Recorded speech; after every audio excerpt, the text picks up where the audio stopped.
Okay. Good morning, Bala Krishna Prabhu. I forget your name. Krishna Daya Prabhu. Hare Krishna. Kula Pradeepa Prabhu. Good morning. Hare Krishna. Good morning, Srila Prabhupada. Good morning, Radha Muladhar Chandra. Good morning, Bala Krishna Prabhu. I forget. It's live stream. Okay. So we are reading from Srimad Bhagavatam, Canto 9, Chapter 21, verses 22 through the end of the chapter. And we're going to focus on one verse that has a purport. I'll just read the translation of all the rest of the verses, and then we'll do the purported verse all together. Okay, text 22. The chapter is called Dynasty of Bharata. So we're doing dynasties. That's our favorite subject. Text 22. From Ajamida came a son named Brihadishu. From Brihadishu came a son named Brihadhanu. From Brihadhanu, a son named Brihatkaya. And from Brihatkaya, a son named Jayadratha. Text 23, translation. The son of Jayadratha was Vishada, and his son was Senajit. The sons of Senajit were Ruchivarsha, Dridvahanu, Kashya, and Vatsa. Text 24, translation.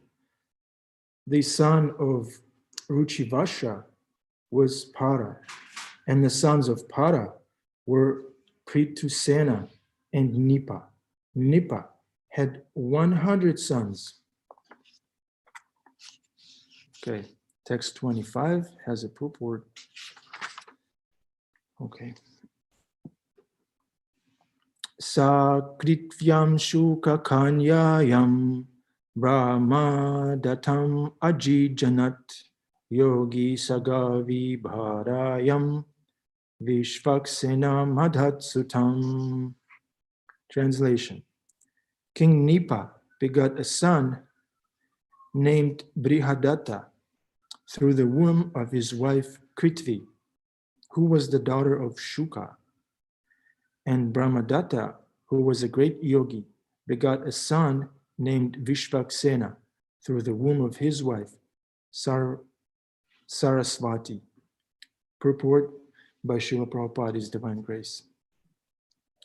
The Shuka mentioned here is different from the Shukadev Goswami who spoke Srimad Bhagavatam. So we're talking about a different Shuka here. Shukadev Goswami, the son of Vyasadeva,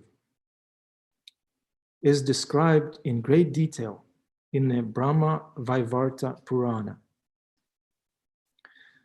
There it is said that Vyasadeva maintained the daughter of Jabali as his wife,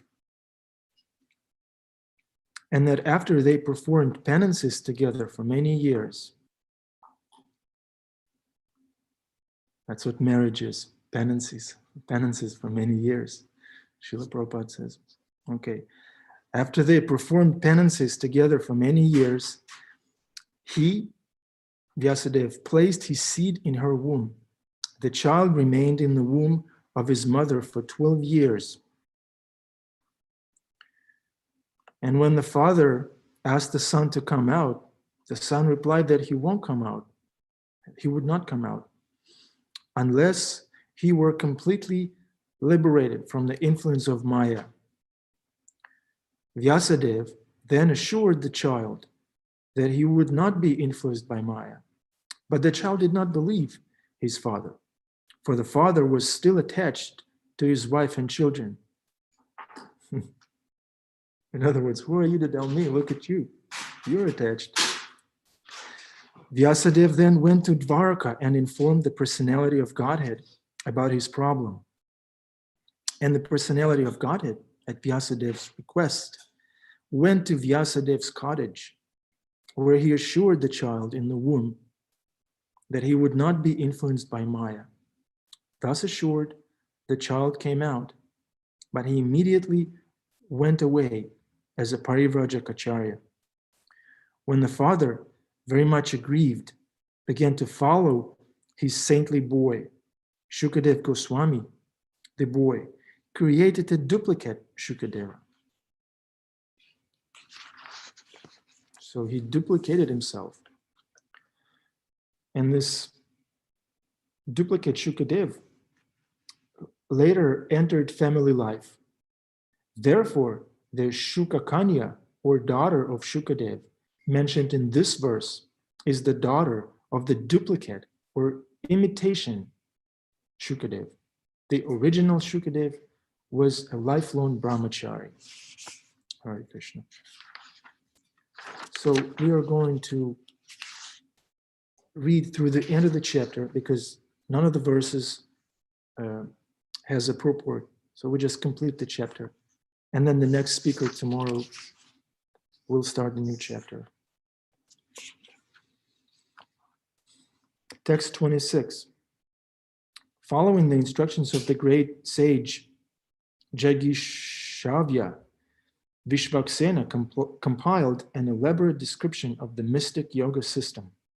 From Vishvaksena, Udaksena was born, and from Udaksena, Bharata. All these sons are known as descendants of Brihadishu. Text 27. The son of Dvimida was Yavinara, whose son was Kritiman. The son of Kritiman was well known as Satyadhriti. From Satyadhriti came a son named Drihamnemi, who became the father of Suparshva. Translation. Text 28 and 29, translation. From Suparsva came a son named Sumati.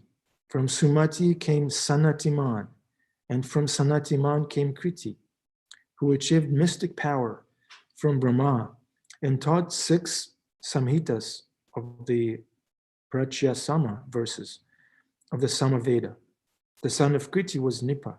The son of Nipa, Udrayuda. The son of Udrayuda, Kshemya. The son of Kshemya, Suvira. And the son of Suvira, Ripunjaya. Text 30. Hare Krishna. It's Radheya. Hare Krishna Prabhu. Good to see you. Good to see you. Okay. Ripunjaya. Text 30. From Ripunjaya came a son named Bahurata. Purumida was sonless. Ajamida had a son named Nila by his wife known as Nalini, and the son of Nila was Shanti. Text 31 through 33, translation. The son of Shanti was Shushanti. The son of Shushanti was Puruja, and the son of Puruja was Arka. From Arka came Bharmyasva, and from Bharmyasva came 5 sons, Mudgala, Yavinara, Brihadvishva, Kampila, and Sanjaya. Bharmyashva prayed to his sons, "O my sons, please take charge of my 5 states. Please take charge of my 5 states, for you are quite competent to do so." Thus, these 5 sons were known as Panchalas. From Mudgala came a dynasty of Brahmanas known as Mudkalia. Text 34. Mudgala, the son of Brahmashva, had twin children, one male and the other female. The male child was named Divodasa, and the female child was named Ahalya. From the womb of Ahalya, by the semen of her husband Gotama, came a son named Satananda. Text 35. The son of Satananda was Satyadhriti, who was expert in archery. And the son of Satyadhriti was Saradvan, When Saradvan met Urvasi, he discharged semen, which fell on a clump of sara grass. From this semen were born two all-auspicious babies, one male and the other female. Text 36, the final verse for today. Translation. While Maharaj Shantanu was on a hunting excursion, he saw the male and female children lying in the forest, and out of compassion, he took them home. Consequently, the male child was known as Kripa, and the female child was named Kripi. Kripi later became the wife of Dronacharya. This is the end of the chapter. So let me go back to the verse that we're going to zoom in on. Verse text 25. Okay.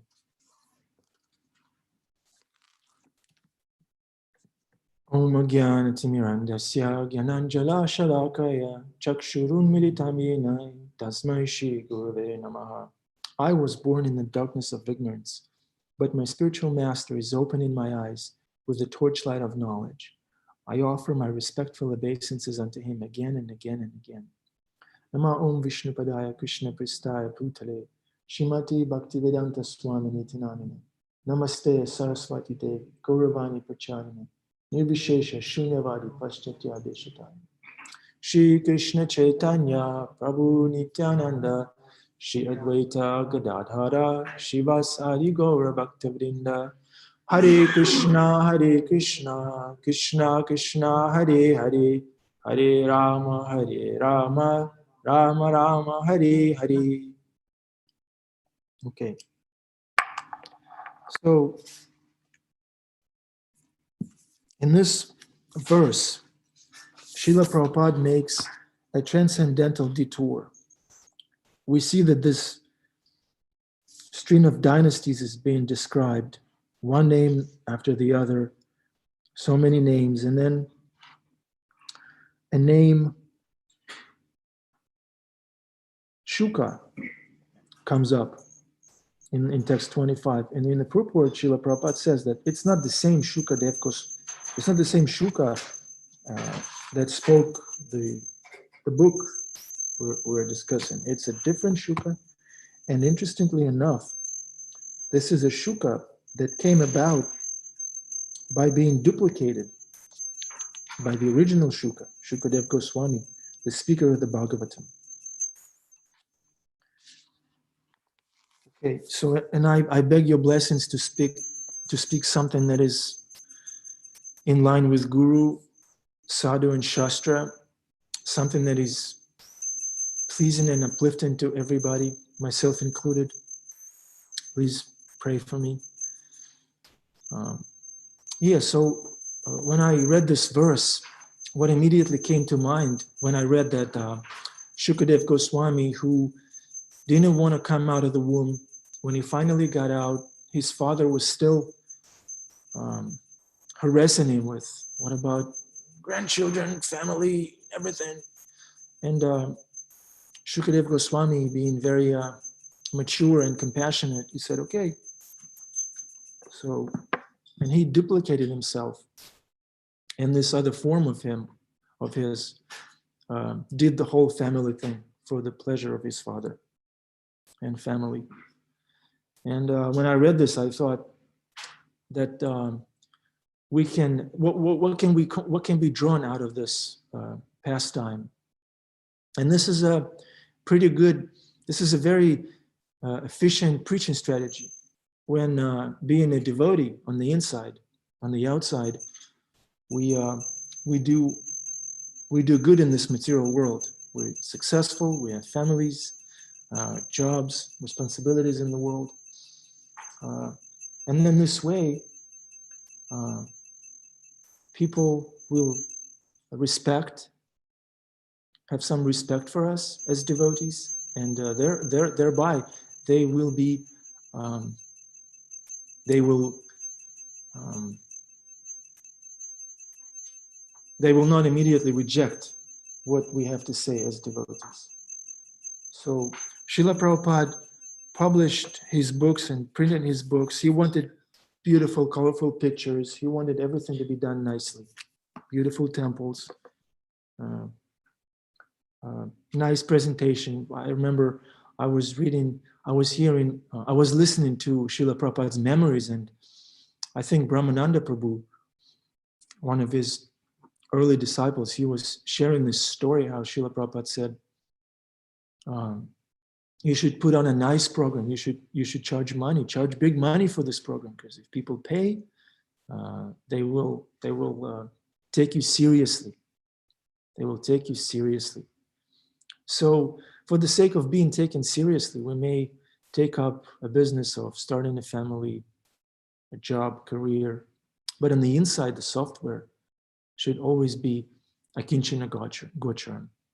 We discussed it a few verses ago. Akinchana gocharam means a devotee is materially exhausted. Material exhaustion doesn't necessarily mean, as Ganesham Prabhu shared with us, explained to us, material exhaustion doesn't mean that devotee is always exhausted, always tired, always weak. Material exhaustion is a mood, is an internal mood of a devotee, where a devotee understands that in this material world, there's nothing for me. There's nothing for me to enjoy. There's nothing for me to control. There's all these promises that material world has are all false. There's nothing out there for me in the material world. That's akinchana gocharam.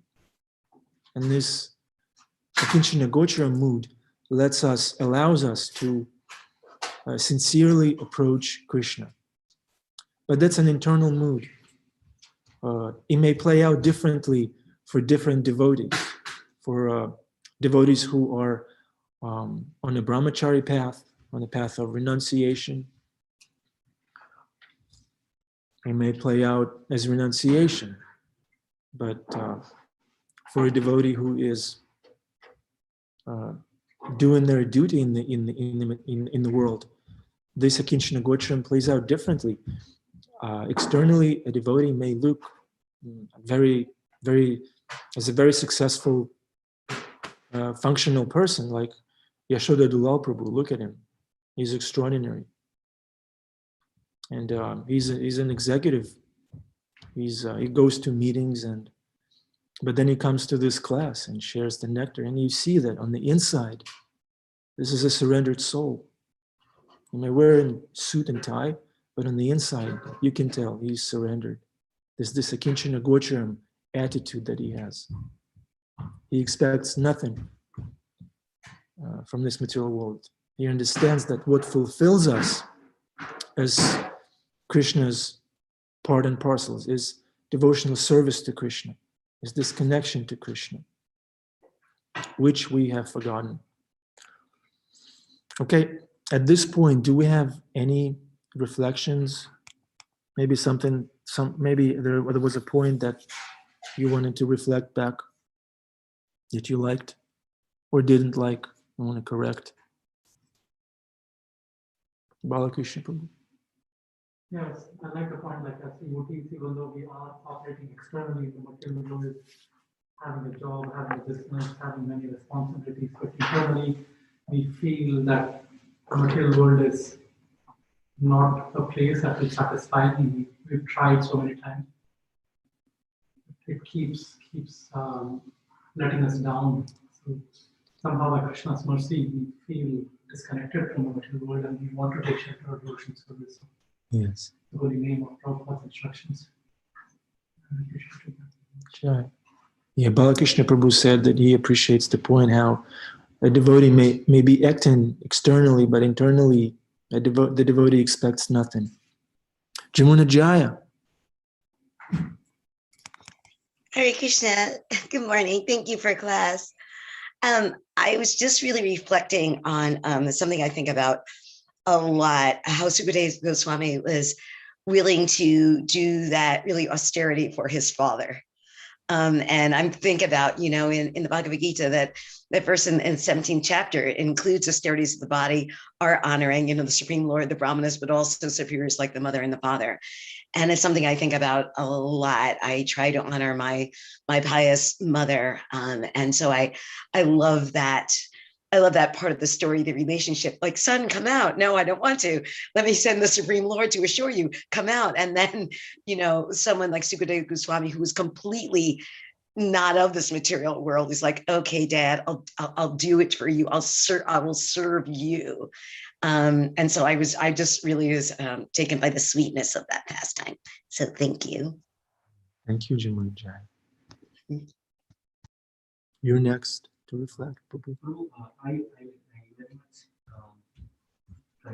with that point you said, whatever we need to do for preaching, so the devotee needs to do. Like you were saying, how Prabhupada wanted the books to have a nice, and sometimes people take up some job or some particular designation, so that people, the idea is that others take words seriously. So that is the idea. That internally we are like each other, but sometimes devotees are forced to do so as a ISKCON movement.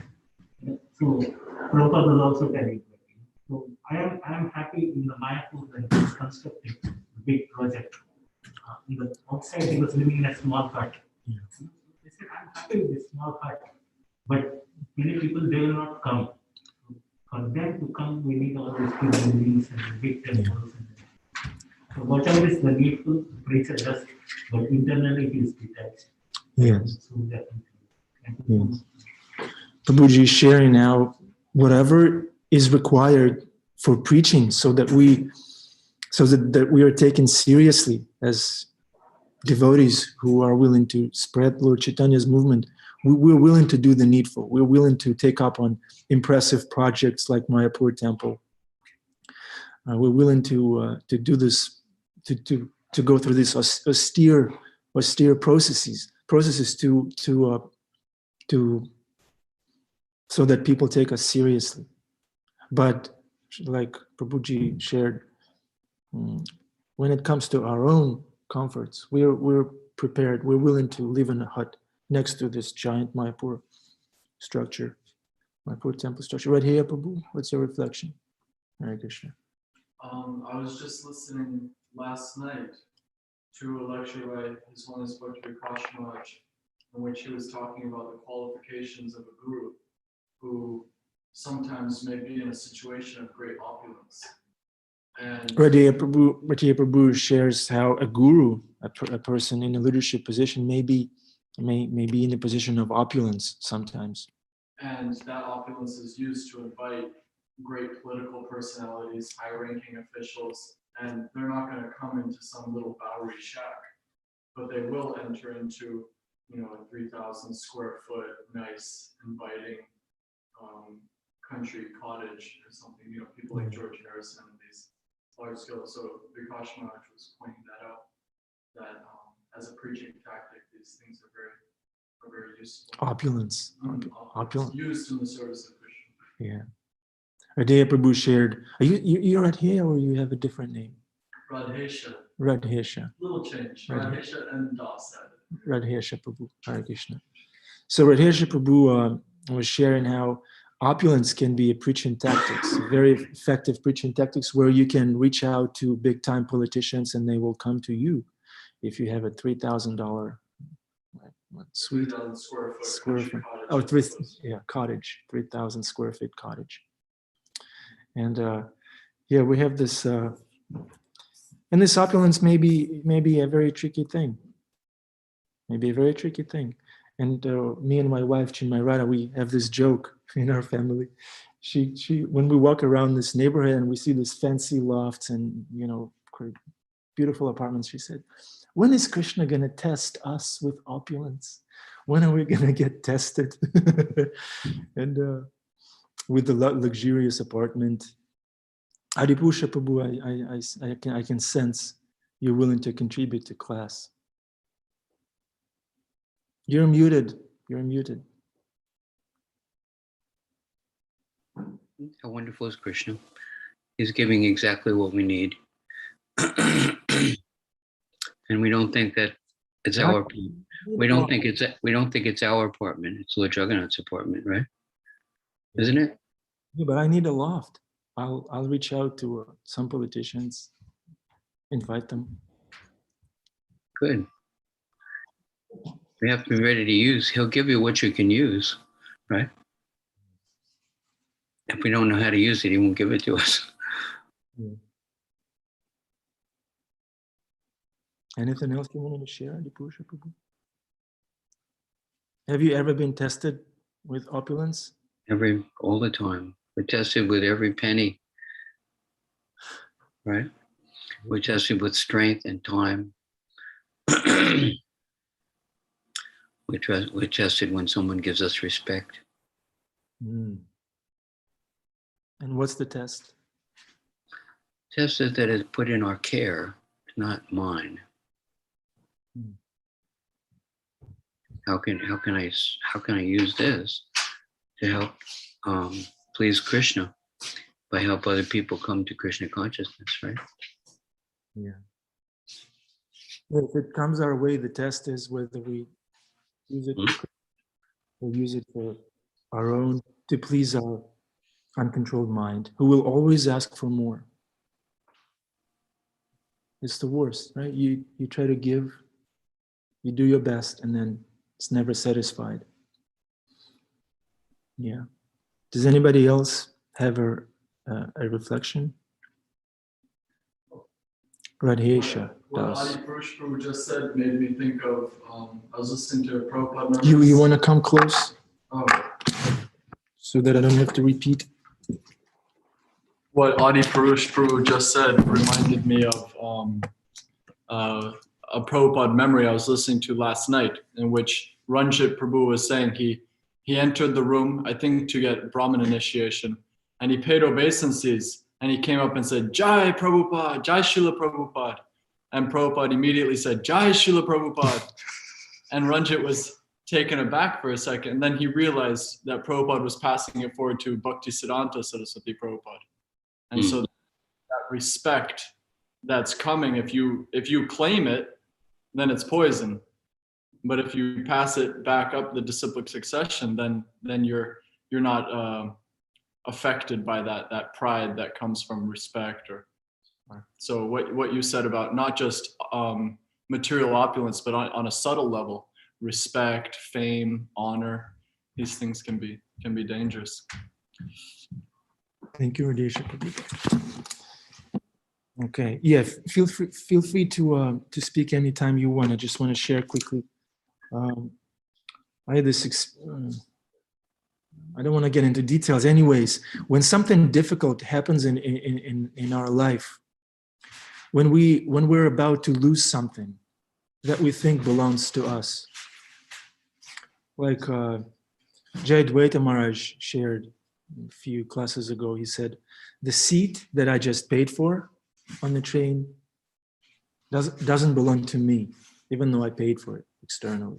It belongs to Krishna, and therefore I should be willing to give it up and share with Krishna's other children. So I was thinking, when we're about to lose something that we think is ours, then it's very painful. It's like little tiny death, symbol of death. You're about to lose something. Death is the ultimate loss. But we experience death every day by thinking that something that is ours is being taken away. But when we flip the coin and start thinking that this really belongs to Krishna, like Adipusha Prabhu says, this apartment belongs to Lord Jagannath, then if something breaks, if something difficult comes our way, or if we're about to lose something that belongs to Krishna, then it's less painful. It's detachment. It brings detachment, and detachment puts everything at ease. You breathe out, okay, I'm not dying. I'm not dying. I belong to Krishna. I'm eternal, full of knowledge and bliss. I'm Krishna's part and parcel. What am I here to lose or gain? So when we think that this I don't know, I can't think of a good example, but and I don't want to go into the details of what actually happened. So when we're about to lose something, if we understand that it's not ours in the first place, it's Krishna, then it's easier. It's the appropriate. It's not easier. It's the proper way to handle any loss, any difficulty. This is coming from Krishna.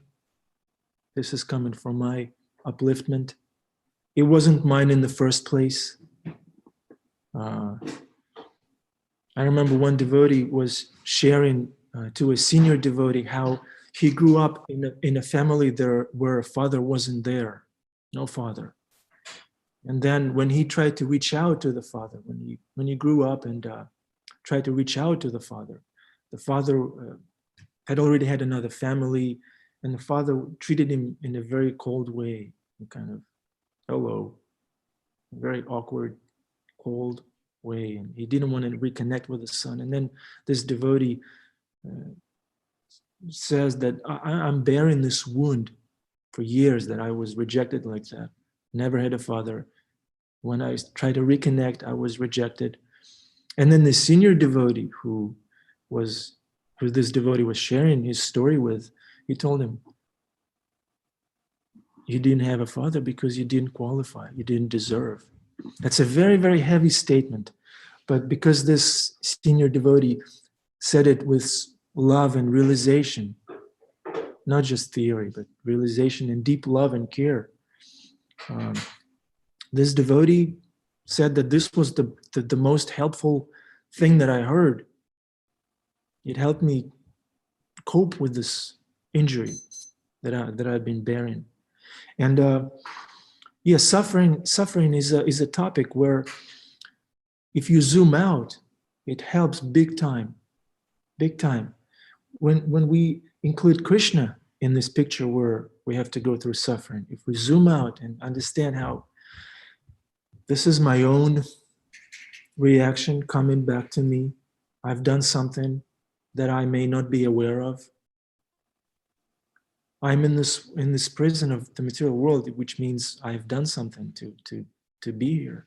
And suffering is a quality of this place. Like Brajraj Prabhu said, that this place is not meant for our enjoyment. It's meant for asking this question, why am I, who can complete the sentence? Why am I Suffering. Yes, why am I suffering? So suffering is there, it's normal. The given. And then when we bring Krishna into the mix, when we zoom out and understand how karma doesn't necessarily start with what I can remember. It goes back down. There's aparabdha karma that is yet to manifest. And then we bring Krishna in the mix, understanding that Krishna has already mitigated our karma. He's already make it less severe, all the reaction, and more, not just mitigated the karma, but also made it auspicious, which means you can capitalize on your suffering and grow spiritually if you bring Krishna in the picture. Does anybody have a reflection at this point? The problem is if we leave off the idea of service to Krishna. When we say, this is happening, I like it, I don't like it, I don't like it, I like it. Both of those are misperception and not the best way to respond. When we understand we're not just going to tolerate this or be detached from it, but we're going to be grateful. This is a good thing. Thank you, Krishna. You have arranged this to help me. And how can I serve you into this circumstance? As soon as we say, what do I want? What do I like? What I don't like? Then that's the source of our problem. Prahlad Maharaj says, as soon as you begin your endeavor for happiness, your distress begins. I want vacation. I want a bigger house. I want more money. I want more. These things that he's mentioning from me, those are real words. Couldn't hear me? I said all that. No, I'm just saying that I said all that. Of course. We're, you know, I want is the problem. And when we leave out, how can I serve you under this circumstance? And being grateful for how things are manifesting. And somehow this is Krishna's perfect arrangement. Yeah. Oh yeah, you said everything perfectly. It's called emphasis. Yeah, I have a question for the audience. Do you have a particular suffering that you're grateful to Krishna for that you'd like to mention in this class? Live audience, online audience? What is the difficulty you're grateful to Krishna for?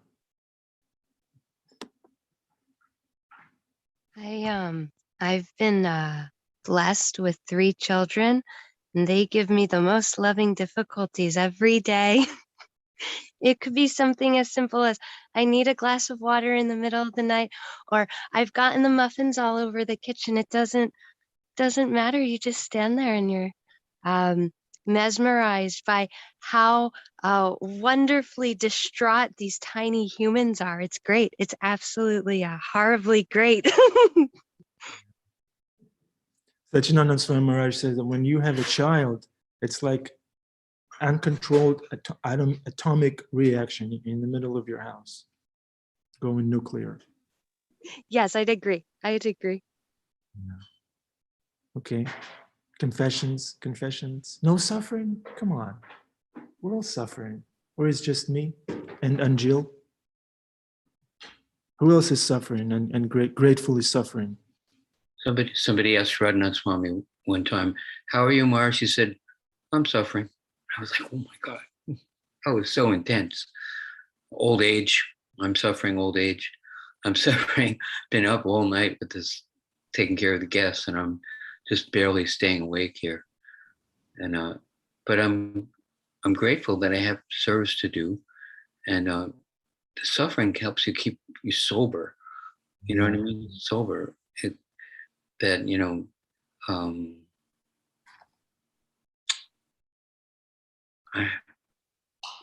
can serve under any circumstance, even under great difficulty.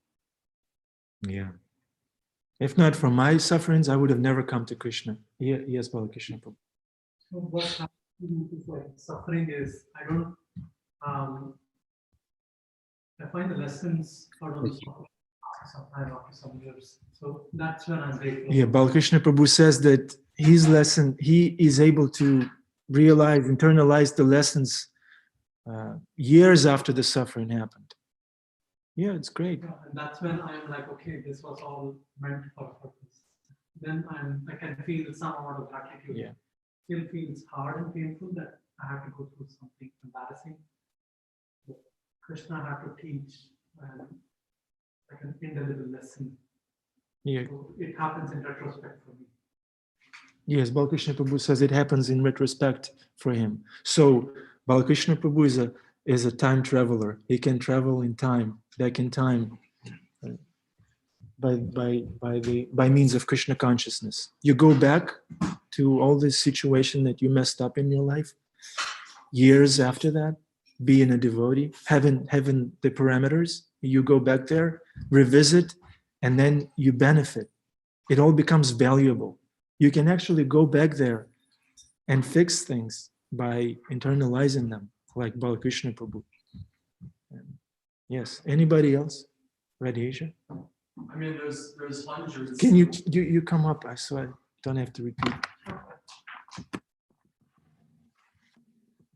There's hundreds of examples, but I just thought of one off the top of my head is that I work as an arborist and I use chainsaws, and I chainsawed my hand down to the bone, and it was right before Kartik, and so I couldn't work, and so I went and served my spiritual master for a month in Tawako during Kartik, and it was sort of, it could be a cataclysmic, awful material scenario in which you're forking out a bunch of money and suffering and sad and wondering what to do.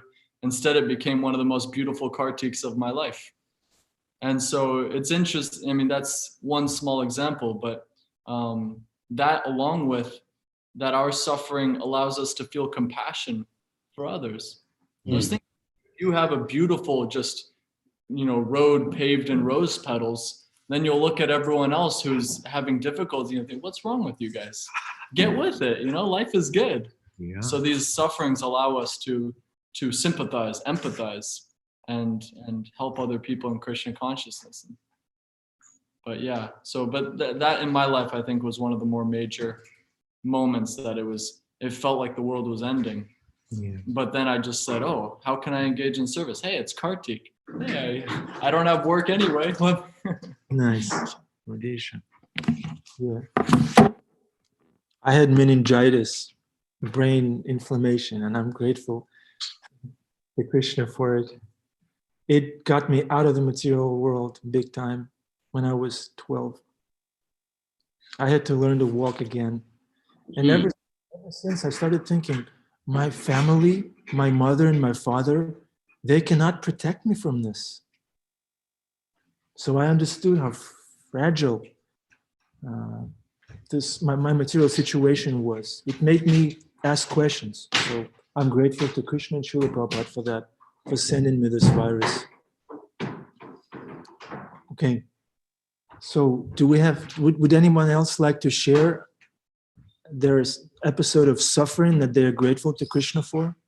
And maybe the lesson that they drew out of it? Live audience? I had a bit of commentary. I'm an herbalist, so maybe I feel a bit connected to this arborist's message. Plants have a way of bringing people together. Surely Tulsi has something to say about this, doesn't she? Recently, I had the opportunity to buy a new mattress, and I got one that was covered in a rose pattern. And here I am literally sleeping on a bed of roses. And I thought about this. If we did this, yes, we'd have the petals and the flowers, but we'd have these thorns. It would be a bit painful.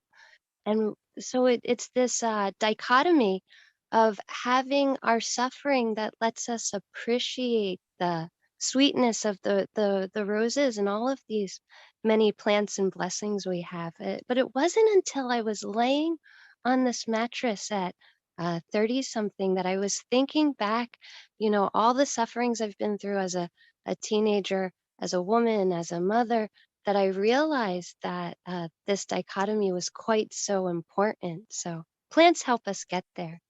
Krishna can be a good gardener. Yeah, Krishna is our gardener. Yeah, put some thorns in your mattress. Oh, Stay sober. Stay sober. Suffering, as Adipusha Prabhu says, helps us stay sober. Would anyone else like to share suffering?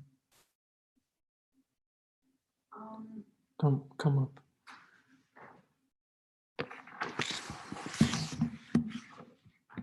I have a confession here. One of the biggest times of suffering in my life that I went through was when my mom chose to leave her body. And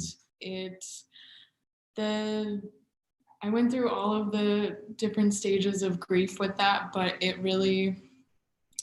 that was kind of a pivotal point in my spirituality where I learned that